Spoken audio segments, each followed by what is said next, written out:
Good morning, Oljen. Magandang umaga po sa atin lahat.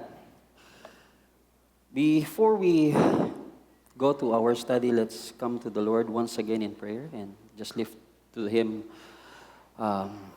people who are sick. Naalala po ninyo na gusto nyong ipag-pray. Let's come to the Lord and pray for them today. Sige po, malahin po tayo. Lord, we thank you for another day that you've given us. Salamat po, Panginoon, sa muling pagkakataon, O Diyos, na aming maramdaman, maranasan ng kabaitan nyo sa amin, ang inyong pagmamahal, ang inyong presensya, O Diyos. Sa oras pong ito ay amin pong tinataas ang mga kapatiran namin, Panginoon, na nakakaranas ng karamdaman. Nawa abutin niyo po sila ng inyong kamay. Bigyan po sila ng kaginhawahan, maging kagalingan sa kanila pong mga karamdaman ngayon. Gamitin ng mga doktor, kanilang mga prescription na gamot upang magbigay lunas, Panginoon, sa kanilang mga karamdaman. Dalangin din namin ang kapayapaan sa kanilang mga mahal sa buhay, sa kanilang pamilya, Panginoon. Na patuloy na magtiwala sa inyo, Panginoon, dahil sa kabila ng ganito pong kanilang pinagdadaanan, kayo po ay nasa kanilang tabi at kumikilos din po kayo. Lord, salamat po sa pagkakataong muling ito na nagsama-sama kami bilang magkakapatid. Amin dalangin ng pagkilos ng inyong banal na Espiritu sa bawat isa sa amin. Maintindihan, maunawaan ang inyong salita. At higit sa lahat ay amin po itong maisagawa, maipamuhay. Bantayan niyo, O Diyos, ang aking pananalita. Bantayan niyo, O Diyos, ang aking emosyon. Nawa, O Diyos, kayo ang siyang makita at hindi ako sa harapang ito. Dalangin din namin, Panginoon, na kung meron mang maaring maging balakid o sagabal sa presensya niyo sa amin kalagitnaan ngayon, nawa, tanggalin niyo po ito, Panginoon. At tunay nga na kayo lamang ang amin pong makita sa oras na ito. Salamat po. Ito pong aming samot dalangin sa matamis na pangalan ni Jesus. Amen. Amen. Again, good morning, All Generations Church. Today is February. Tama ba ako? Love month ba? Love month? Kanina nabanggit ng praise team na mahal tayo ng Diyos. Naniniwala po ba kayo doon? Amen. Ngayon, meron tayong isang gagawin. Hindi natin gagawin yung 1 minute to mingle. Kay Pastor Garvic lang yon. Ang gagawin natin ngayon, since kinikilala natin na mahal tayo ng Diyos. Tama ba yan, no? Tingnan nyo naman yung katabi nyo. Ayan. Kaliwat kanan ang tingnan nyo. Huwag lang naman yung kaliwa. Okay. Etong sabihin nyo, nagagalak ako, kasama kita, manambahan sa Diyos. Iniibig kita. Ayan. Parang napakatunay dun sa katabi mo asawa mo, pero dun sa kabila, iniibig na. It's love month, but we have a different theme for the month of February. Gusto ko sana nga po na pag-ibig ang ating pag-usapan. Amen, sabi sa taas. Dugtungan natin yung icebreaker. Sino na sa inyo ang umibig? Bigla natahimik. Kanina nung sinabi nating mahal kayo ng Diyos, talagang excited. Pero nung sinabi yung umibig, parang, teka lang, parang hindi pa tao umibig. Kidding aside, siyempre yung mga may asawa, umibig kayo. Yung mga naghahanap, sinusubukan yung umibig. At yung meron na, subukan ko ding umibig. Diba? Kasi meron yung pag-ibig na sasabihin mong, where you go, I will go. Tama ba? Pag mahal mo isang tao, pag sinabing, dito ako pupunta, ang bukang bibig mo, sama ako. Hindi, dito ka na lang, huwag ka na sumama. Hindi. Saan ka pupunta? Pupunta ako. Napaka-romantic, ano? Di ba, Levi? Ano si Levi? Wala. Okay, andun na naman sa labas. Alright. But today we'll be listening or hearing from a different perspective of what love is. And that is love about missions. Yan. Mahal niyo ba ang mission? May mission ba kayo pala? Anong mission niyo? Yan. Konsumisyon. Yan. Tama yun, ba? Konsumisyon. I hope and pray this morning you would be able to understand na lahat po tayo dito merong mission sa buhay. Subalit, sa mga kanya-kanya nating mission sa buhay, meron itong pinanggagalingan. Tama? Ngayon, mag-i-unite natin ang bawat isa sa atin na sana, hindi lang sana, na ang mission nating lahat bilang magkakapatid ay iisa. Bakit? Iisang Diyos natin, iisang Banal na Espiritu, iisa si Jesus. Iisa tayong lahat na pananampalataya. Kaya dapat iisa din ang ating misyon sa buhay. Bakit? Kasi mahal kayo ng Diyos. Yan. Pahina na ng pahina. Pagdating na ng conclusion nito, bumubulong na lang tayong lahat. Sana hindi. Where you go, I will go. That was a very profound yet meaningful and sometimes mysterious way to say something to someone you love. But this morning, we would go deeper dyan sa sinabi ni Ruth. So when you hear the word missions, ano ang naiintindihan nyo? Sabi ko na nga ba patahimik na ng patahimik yan. Ayaw niyong magsalita kasi nandun si Pastor Glad sa likod. Kasi pag merong bumukang bibig sa inyo ng missions, pupuntahan niya. Kaya sabi niyo, teka, wag muna, nandun si Pastor Glad Mami, mission niya ako. Yan. But do we really understand what mission is all about? Ito yung general picture. When we hear of mission, many of us imagine movement, pagkilos, something that is far away, malayo, something that is crossing the borders. Kailangan tumawid ng 7 ilog para lang makarating sa paroroonan. Learning language kasi iba't ibang kultura. Preaching publicly. Doing something visible and bold. Yan. Napakagandang picture ng missions. Kung kaya naman, karamihan sa atin, ang sagot, ayaw kong mag-missions. Ayaw kong tumawid dyan. Tingnan mo naman yung tatay tinatawiran nila. Ang hirap niya. Yan. Ang hirap kaya mag-preach sa crowd. Ayaw kong umalis kasi mas komportable ako dito. Masaya naman ako dito, di ba, Lord? But the book of Ruth invites us to slow down and listen for God's heart in a quieter way. Ito, may pag-asa na tayong lahat.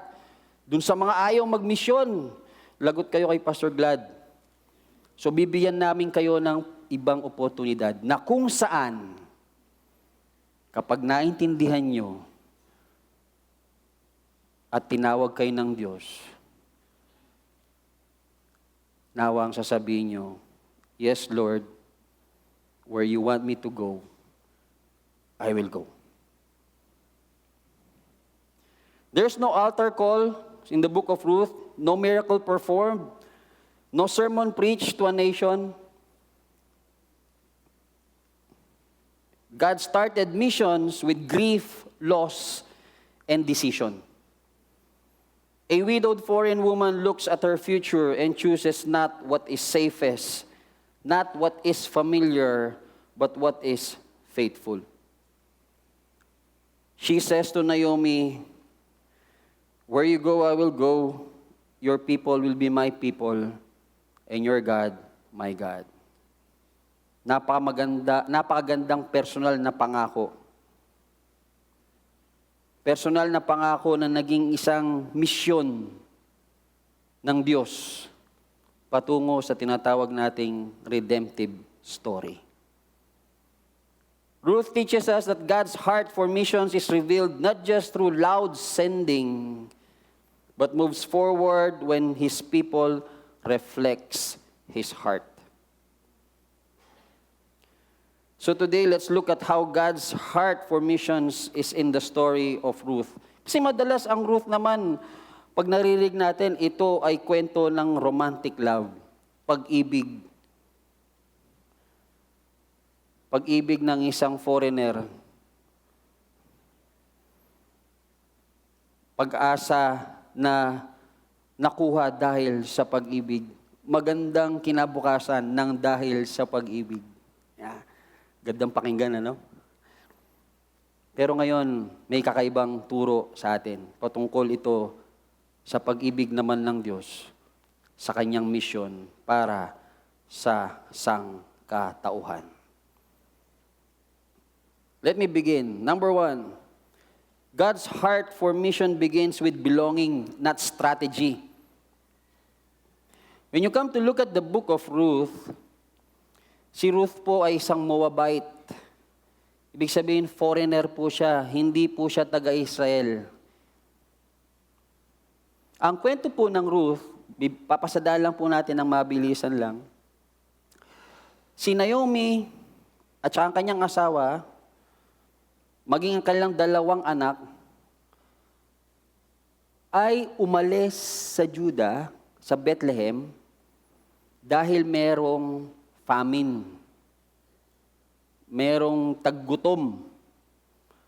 So bilang padre de pamilya, kailangan mong magbigay ng provision sa iyong pamilya, hanap ka kung saan pwede. Nakita nila yung kasaganaan sa Moab. Ang problema, ang Moab po ay kaaway ng bayan ng Israel. Merong ngang kwento sa scripture na kung saan ang Moab, inoppress niya ang mga Israelita ng 18 years. So, bakit ka pupunta ngayon doon? Ikaw na taga Bethlehem, ikaw na Hudyo, pupunta ka doon. Diba? So, parang doesn't make sense. But why did he go there? Because of the need to provide for his family. So, nagpunta. Pagdating nila sa Moab, kalaunan, namatay yung tatay. So, nung namatay yung tatay, nabalo si Naomi. Yung 2 anak na lalaki, ang ginawa, nagpakasal sa mga Moabites. Yun ngayon, si Ruth at saka si Orpah. Moabite po sila. I do hope that you would read the book of Ruth. 4 chapters lang po yan, mabilis lang. Kayang-kaya niyong basahin in less than an hour. So, nagpakasal sila doon sa mga Moabite women. Nakalaunan, namatay yung mga anak ni Naomi. Namatay ngayon si, what's his name? Namatay si Kalon at saka si Malon. Okay. Sila yung mga anak ni Naomi. After that, Naomi heard na papakainin, ibabalik muli ng Diyos Ama yung provision sa bayan ng Bethlehem. So, ang sabi ni Naomi, babalik na lang ako, uwi na lang ako. Diyan na po nagsimula yung conversation nila ni Ruth. Dahil sabi ni Naomi, dito na kayo, maiwan na kayo, total taga dito naman kayo. Uuwi na ako kung saan ako nanggaling. So, nag-iyakan sila. Tapos sinabi niya, wala naman na din akong maibibigay sa inyong future dahil patay na yung mga anak ko. At hindi na rin ako maaaring magbuntis, matanda na ako. At kung sakali mang magbuntis ako, ilang taon na yung magiging anak ko para pakasalan nyo? Diba? So, nararapat lang na maiwan na lang kayo dito sa bayan ninyo. Si Orpa, sabi niya, sige, maiwan na lang ako. Pero si Ruth, nagpumilit siya, nasasama siya. At diyan niya sinabing, where you go, I will go. Yung bayan mo, magiging bayan ko. Yung Diyos mo, magiging Diyos ko. Kung saan ka mamamatay, doon din ako mamamatay. At anong makakapaghiwalay sa atin dalawa? Anong sabi niya? Kamatayan. So, hindi na mapilit ni Naomi na maiwan siya, sinama siya. So, that is where now the story will begin. Sabi ni Ruth, don't ask me to leave you and turn back. Whenever you go, I will go. Wherever you live, I will live. Your people will be my people, and your God will be my God. Wherever you die, I will die, and there I will be buried. May the Lord punish me so severely if I allow anything but death to separate us. This is a declaration, not an emotional impulse, but it is a declaration of conversion and commitment.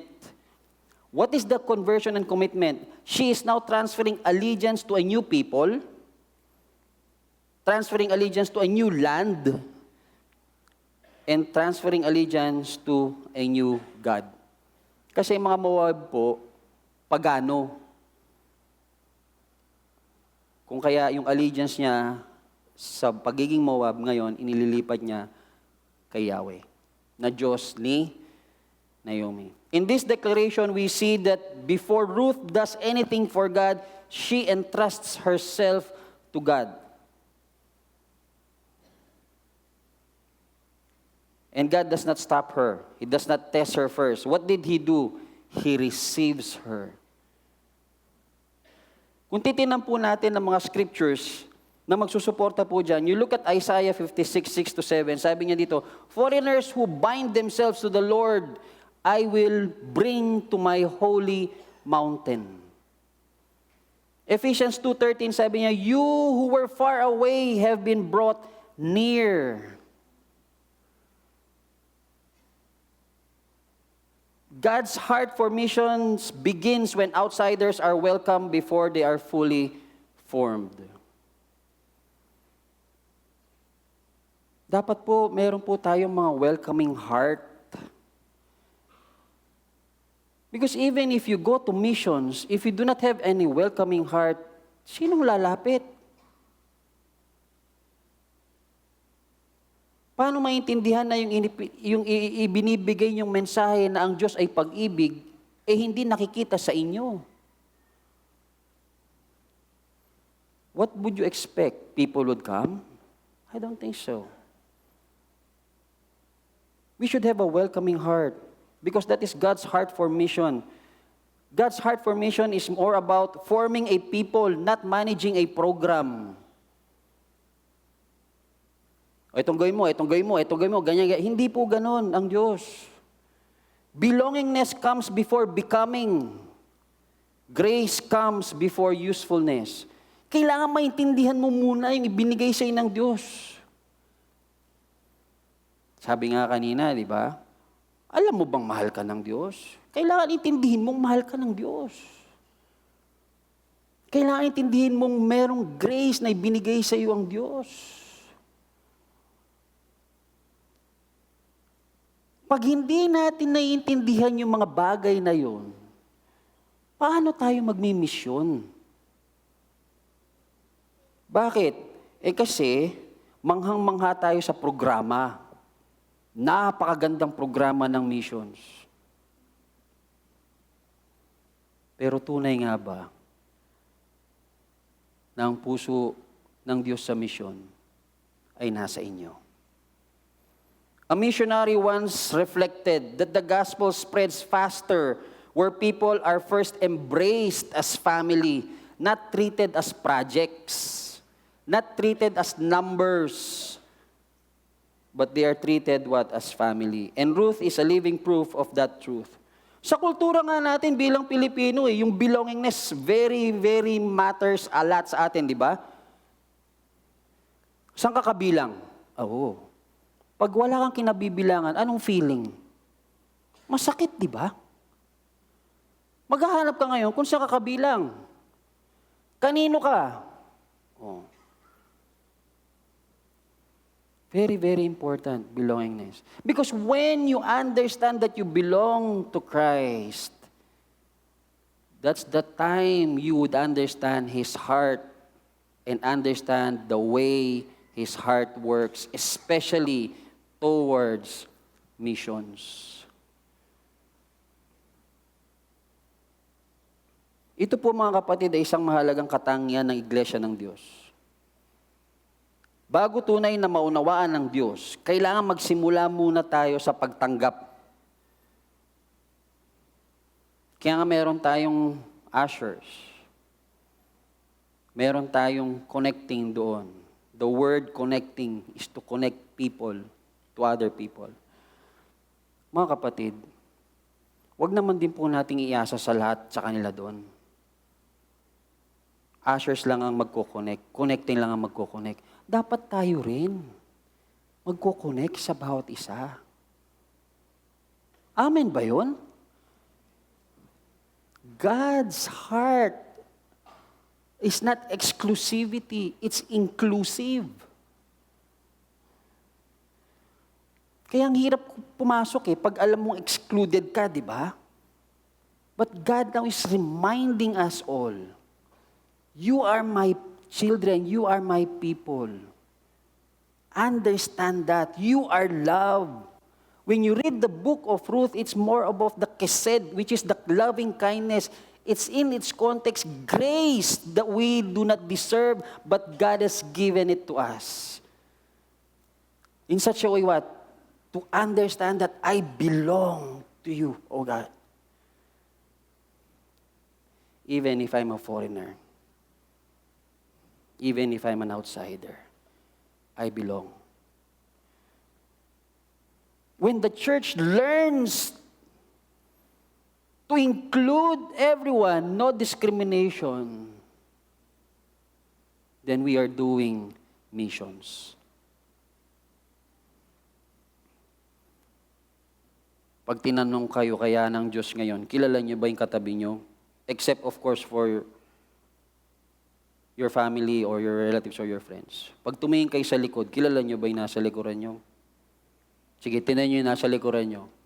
Pag hindi kayo kilala yung mga nasa likod, batukan nyo yung mga nasa harapan nyo. Uy, kilalanin mo ako. Hindi, joke lang. Hindi ba napakaganda na you come to worship the Lord knowing that God did not only included you, but you are included in the congregation as what? Brothers and sisters in the Lord.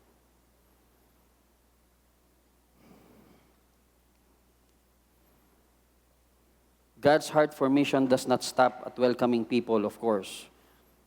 Kasi mahirap naman kung welcome ka lang, tas wala na tayong gagawin. Once they are welcome, the same heart teaches us now how to live by faith out of the ordinary places. What do you call that? Everyday life. Journeying with fellow brothers and sisters in the Lord. When Ruth and Naomi arrived in Bethlehem, there was no plan, there was no protection, there was no promise. In fact, when you read the book of Ruth, nung sinabi sa kanya ng mga tao doon, oh, andyan na pala si Naomi. Si Naomi ba yan? Anong sabi ni Naomi? Huwag niyo akong tawaging Naomi. Tawagin niyo akong Mara. Bakit? Because I left full, I came back empty.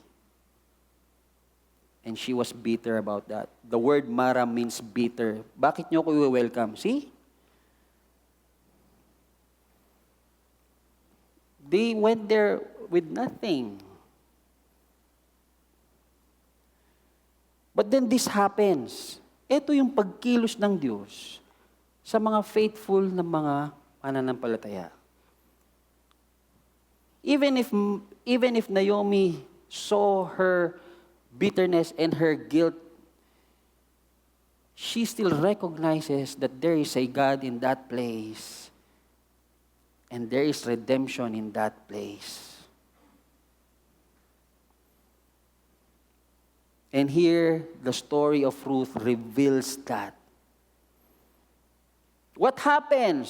So, nung nandun sila, natural, may pagkain, pero kailangan, paano yung kakakain? Ang tagal mong umalis dyan. Kumbaga, nawala na yung mga attachments mo. Ang ginawa ni Ruth, sabi niya, lalabas muna ako. Pupunta ako sa farm, sa field. Titinan ko kung meron akong makukuha, magtatrabaho ako bilang magsasaka. It so happened that that time, it was now a barley harvest and wheat harvest. Imaginein mo, yung pag-uwi mo, tama-tama sa harvest.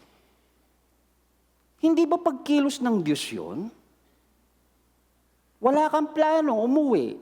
Wala kang proteksyon, wala kang seguridad. Basta sasama ka lang dahil alam mo na hindi mo iiwan si Naomi. Pero wala. Everything else is blank. But then here comes God working before they came. Boaz notices. Sino si Boaz? Si Boaz po ay may-ari ng field. So pagdating niya, sabi niya, sino yung babaeng yun? Siya po si Ruth, sabi ng mga magsasaka niya. Okay, ang gawin mo, hayaan mo siya. Kasi meron po, sa panahon nila noon, yung farm, merong place around it na kung saan ibinibigay ng may-ari yon para sakahan ng mga may hirap, sakahan ng mga widow. Kasing widow po nung panahon na yun, inaalagaan. Hindi po kamukha sa atin dito pag widow ka, bahala ka sa buhay mo. Doon po inaalagaan po sila. Utos po naman ng Diyos yun. So meron silang mga lugar dyan. So doon siya aani. So sabi nung yung Boaz, hayaan mo siyang umani. He ensures Ruth's safety dahil sinabihan niya, huwag niyong gagalawin yung babae niya, ha? Huwag niyong gagawa ng hindi maganda. He gives her dignity. He treats her not as a problem to solve, but as a person to honor. Bakit honor, Pastor? Kasi in the course of the story, nung nagkaroon na ng conversation si Ruth at saka si Boaz, at humingi ng pasalamat si Ruth dahil sa kagandaang loob ni Boaz, ang sabi ni Boaz, alam ko naman yung ginawa mo sa mother-in-law mo. I know that. I know how you left your allegiance to your parents. I know how you left them and came here as a foreigner. I know that. And I will honor that. See, hindi niya dinugtungan yung, bakit ka kasi umalis? Tapos ngayon, naghihirap ka dito. O, tinan mo, di ba meron tayong mga ganong bagay? Tutulong ka na nga. Sasaktan mo pang lalo. Pag tumulong, wala nang strings attached, tumulong ka na lang. Bakit? Kasi yun ang puso ng Diyos at bahagi yun ng mission niya. So Ruth came home with the harvest. Naomi later, Naomi found out that the one who gave Ruth and allowed Ruth to harvest was Boaz. And that is not luck, mga kapatid. That is not coincidence. But that is God's kindness at work. See, this is what we need to understand, mga kapatid. We're fond of hearing swerte mo. Bukang bibig po yan ni Pastor Benji. Masaya naman po kami nung sasabihin niya sa amin bro, swerte tayo, no? Bakit? Napunta tayo sa Olgen. Hindi ko makakalimutan si Pastor Benji dyan. Ganun ba? Oo. Lala, magkakabigas na tayo. Yan. Swerte, no? But kidding aside, we don't believe in swerte. There's no such thing as coincidence. It's God's incidence. God at work. Kaya tayo nadideceive ng kaaway na feeling natin wala ang Diyos sa kung saan tayo nagpupunta because of those thoughts. But it doesn't make sense when we hear and declare that God is present all the time and you say, bakit wala ang Diyos?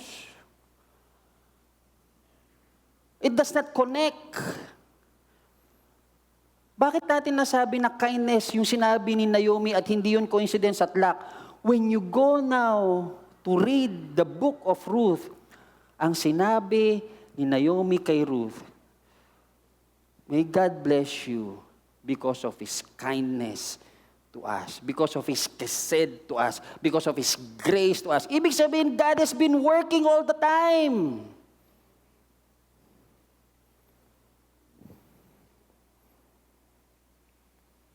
Kaya yun yung nare-realize ngayon ni Ruth. God's heart for missions values faithfulness where He has already placed you.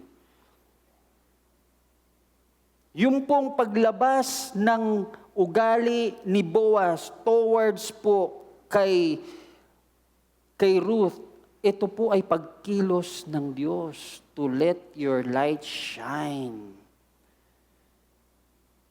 Matthew 5:16 sabi niya, let your shine before others. Acts 1:8, witness begins where you are. Mga kapatid, ito, question ulit. Sa mga estudyante, alam ba ng kaklase nyo na kayo ay anak ng Diyos?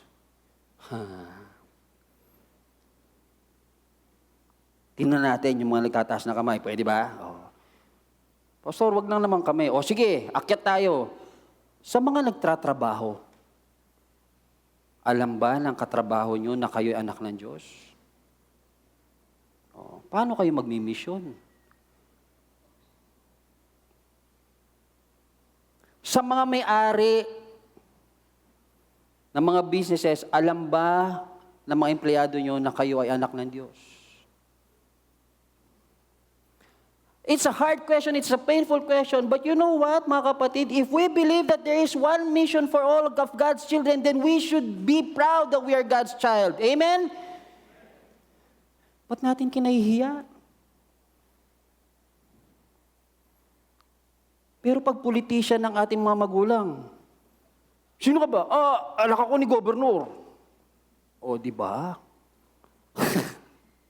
Patay tayo dyan. Kilala mo ba ako? Patay tayo, di ba? Pero ba't di natin masabi, anak ako ng Diyos. Hindi ko gagawin yan. Anong kadalasan ginagawa natin? Pag uwi mo ng bahay, Lord, patawarin mo po ko. Sorry, Lord. Hindi wala akong magawa. Paano po magkakaroon ng effect? Etong nakakalungkot dyan, mga kapatid. Etong titinan natin, ha? Paano kung pumunta dito yung tao? Ay, Kristiyano po pala kayo? Ayan. Pagdating ngayon kung nasan kayo, kayo ang sentro ng chismis. Bakit? Kristiyano pala yun, pre. Grabe ugali dito. Oh, patay. Kung makamura, parang kornik. Paano tayo niyan, mga kapatid? Where's the light and salt of the world? Kung makapagpahiya, grabe yan, tol. Pero nakita ko sa church yan, nagpe-praise and worship, nagtataas ng kamay. Praise God. Oh. Paano yan, mga kapatid? Di ba nakakalungkot?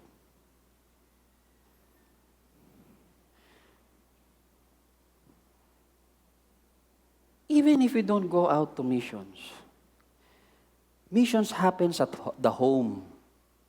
Missions happen in your workplace. Missions happen even in your struggles. Much of God's missions advances through presence, not platforms. Yung presensya natin bilang anak niya, numero unong gagamitin ng Diyos yan para sa misyon.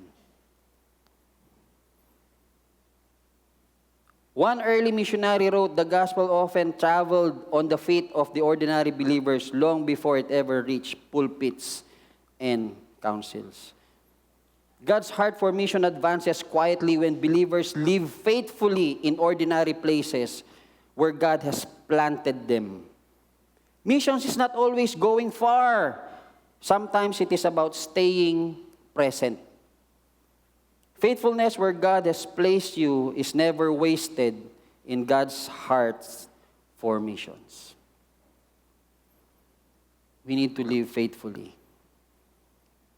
Point number 3, God's heart for mission restores dignity, not just needs. There is now restoration dun sa paglapit natin kay Jesus, pagkilos ng Diyos sa buhay natin. In chapter 3 of Ruth, there were 2 things that we need to understand. Ruth was very vulnerable, but Boaz holds the power. Bakit po naging ganito?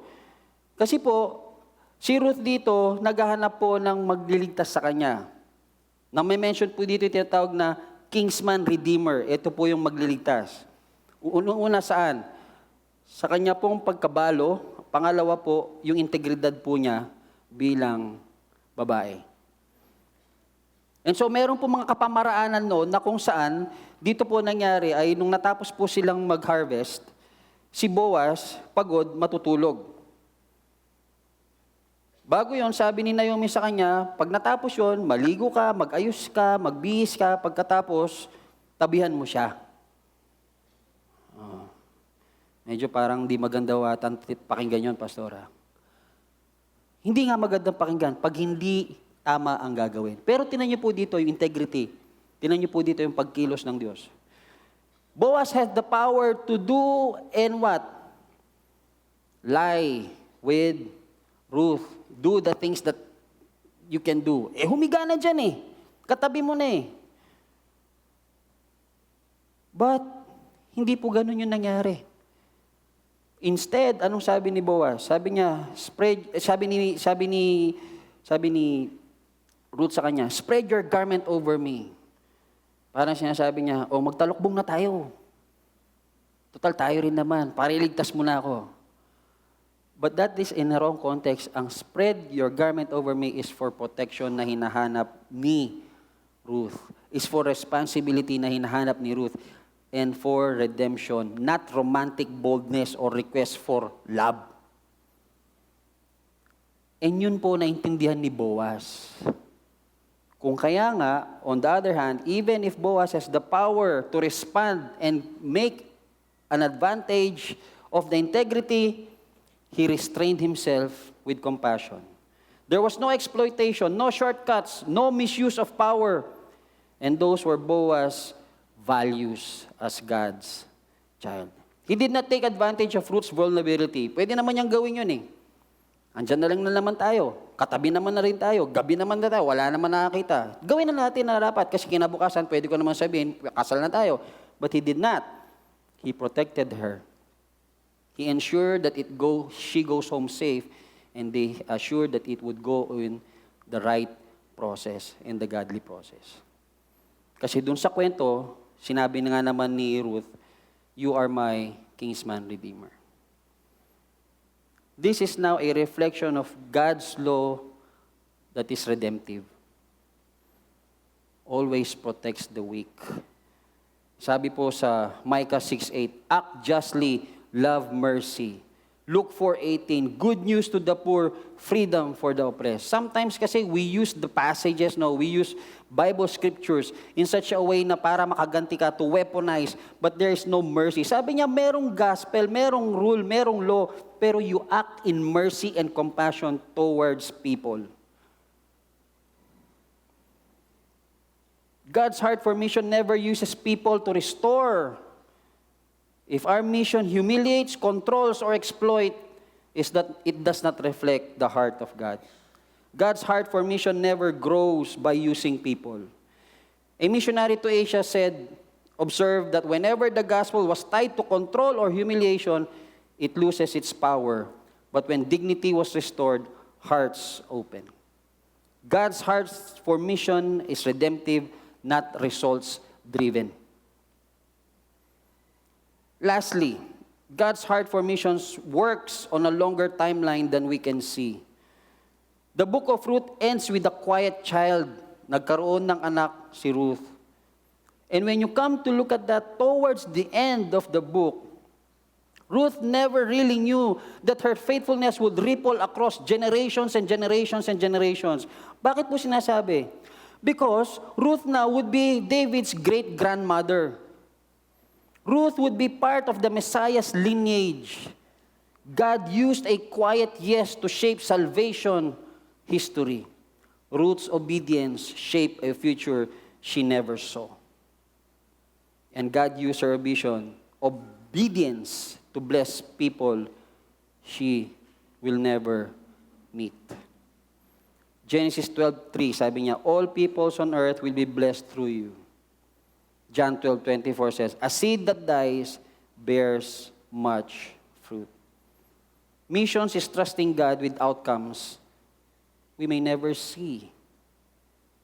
Many missionaries never saw the fruit of their labor, but generations later, churches stood where obedience was once planted.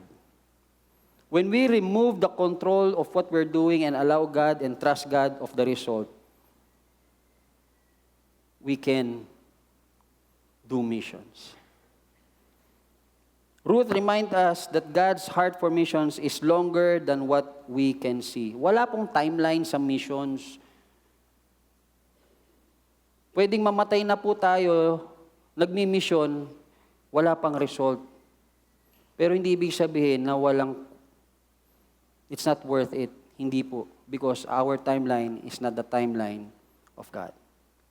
All He needs from us is to be faithful. All Gen Church, please pause and consider this. If God did not pursue outsiders, if He did not cross boundaries, if He did not send His grace beyond one people, we would not be here worshiping today.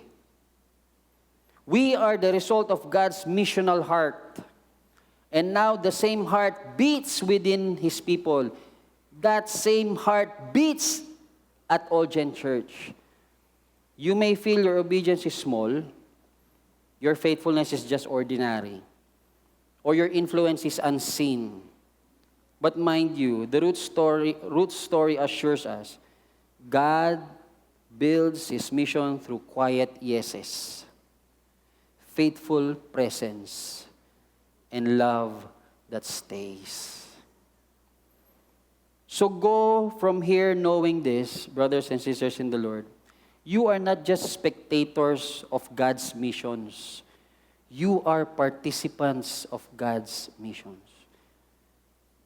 As you welcome others, live faithfully, protect dignity, and trust God with the unseen, you carry the heart of God into the world. And through the lives surrendered in quiet obedience. God will continue His missions in you and each and every one of us until all the nations rejoices in His presence.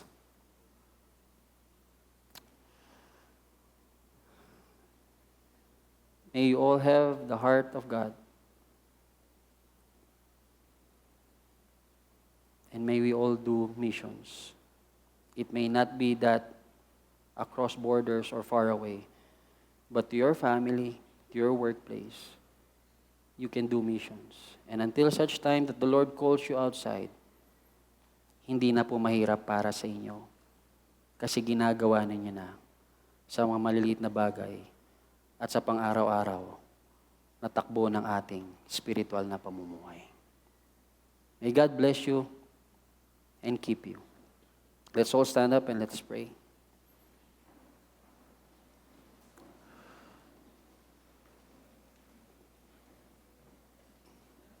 Lord, give us a heart like yours.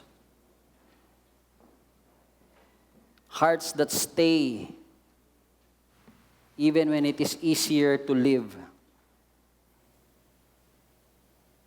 Love when it is costly. And trust you even the mission feels quiet. Shape us into a people through whom your love reaches the nation. Give us a heart that would answer your call. Where you go, Lord, where you want me, I will follow. I will go. May this song be a response. In Jesus' name we pray. Amen and amen. Where you go, I'll go. Where you stay, I'll stay. When you move, I'll move. I will follow you.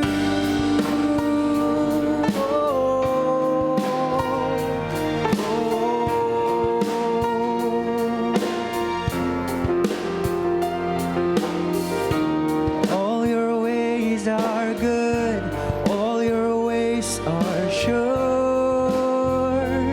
I will trust in you alone. Higher than my sight, high above my life.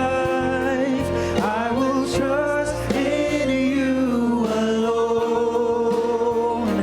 In you alone. Where you go, I'll go. Where you say, I'll stay. When you move, I'll move. And I will follow you. You love, I'll love. How you serve, I'll serve. If this life I lose, and I will follow you. Yeah, I will follow you.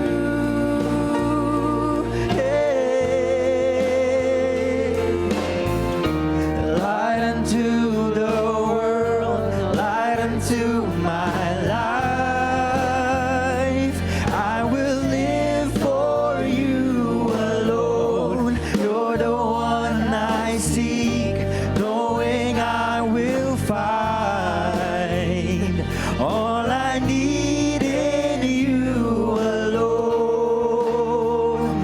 In you alone. Where you go, I'll go. Where you stay, I'll stay. When you move, I'll move. And I will follow you. Who you love, I'll love. How you serve, I'll serve. When this life I lose, and I will follow you. Yeah, I will follow you. Oh. In you there's life everlasting. In you there's freedom for my soul. In you there's joy, unending joy. And I will follow. Where you go, I'll go. Where you stay, I'll stay. When you move, I'll move. And I will follow you. Where you go, I'll go. Where you serve, I'll serve. If this life I lose, and I will follow you. Yeah, I will follow you. Yeah, I will follow you. Yeah, I will follow you.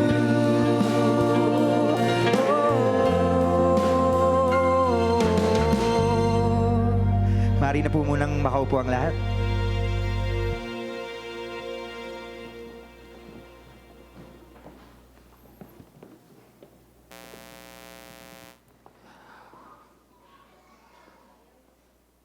Before we leave, meron pong kaming lalapit sa inyo, and this is a request. Nasabi naman din po sa atin ng banal na kasulatan na magtutulungan po tayo.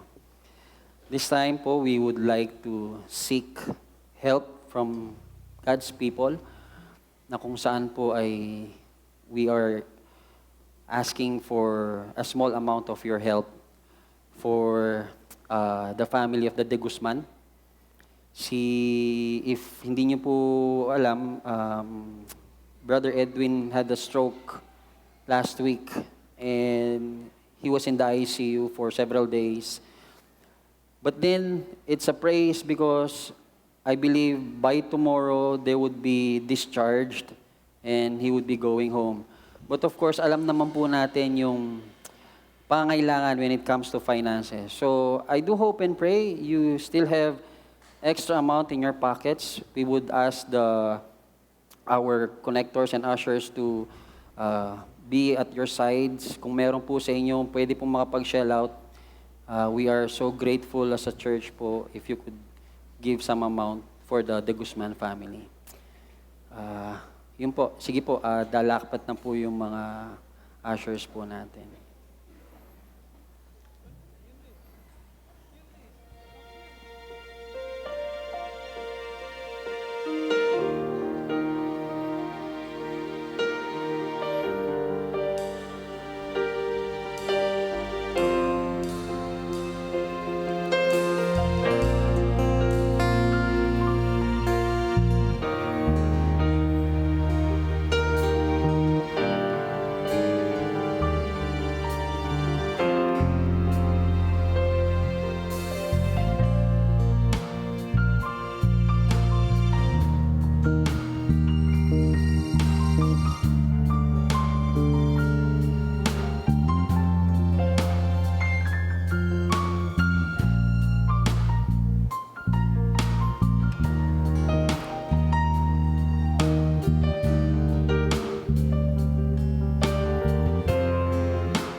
Thank you so much, church. Can I now invite you to all stand up as we receive the blessing that comes from the Lord?